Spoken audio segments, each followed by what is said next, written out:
अब क्या बताते हैं परमात्मा, इस काल के दूतों की भूल भुलैया,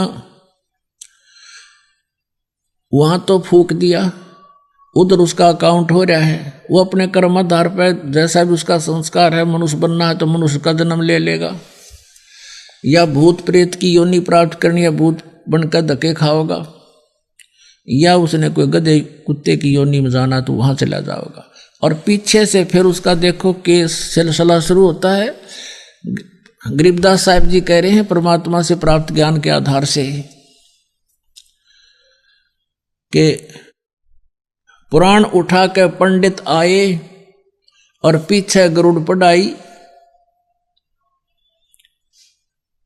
अब कहते हैं परमात्मा, वो तो जाने वाला तो जा चुका है, अब गरुड़ पुराण का पाठ कराते हैं उसकी मृत्यु के उपलक्ष्य में। अब परमेश्वर कहते हैं कि तुमने गरुड़ उनको पहले सुनानी थी, गरुड़ पुराण का पाठ उसके जीते जी सुनाना था, क्योंकि गरुड़ पुराण के अंदर लिखा है कि जो व्यक्ति धर्म पुण्य नहीं करता, साधना ठीक नहीं करता, मृत्यु के उपरांत यम के दूत उसको ले जाते हैं ऊपर, उनको ऐसे स्थानों से जाता है, भयंकर तपती हुई जमीन होती है और नंगे पैर होते हैं, भूख और प्यास लगी होती है, और सामने जो पुण्यात्मा है वो भंडारा कर रहे होते हैं, उनको सब भोजन उपलब्ध है। वो कहता है यम के दूतों को, मुझे भोजन करवा दे भाई।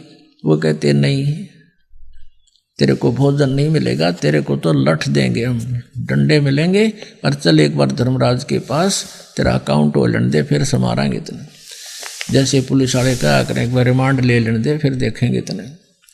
तो ये कहते हैं, उसको फिर रोता है, बुरा हाल हो जाता है, पछताता है, मुझे पता लग जाता मैं भक्ति करता, धर्म करता। अब परमात्मा कबीर जी कहते हैं, अच्छे दिन पाछे गए, गुरु से किया ना हेत, ई पछतावा के करया चिड़िया चुगी खेत। गरुड़ पुराण में लिखा है कि जो ऐसे कर्म करता है उसकी आंखें फूट जाती हैं, और जो ऐसे कर्म करता है उसका दायां हाथ कटता है, ऐसे पाप करता है उसका बायां हाथ कटता है, जो ऐसे कर्म करता है उसके पुत्र की मृत्यु होती है। परमात्मा कहते हैं वो तो मर गया, वो जालिया वहां तैयार हो रहा गद्दा बनने, और पाछा गरुड़ पुराण पढ़ावे।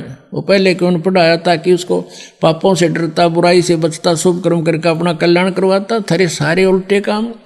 अब फिर क्या बताते हैं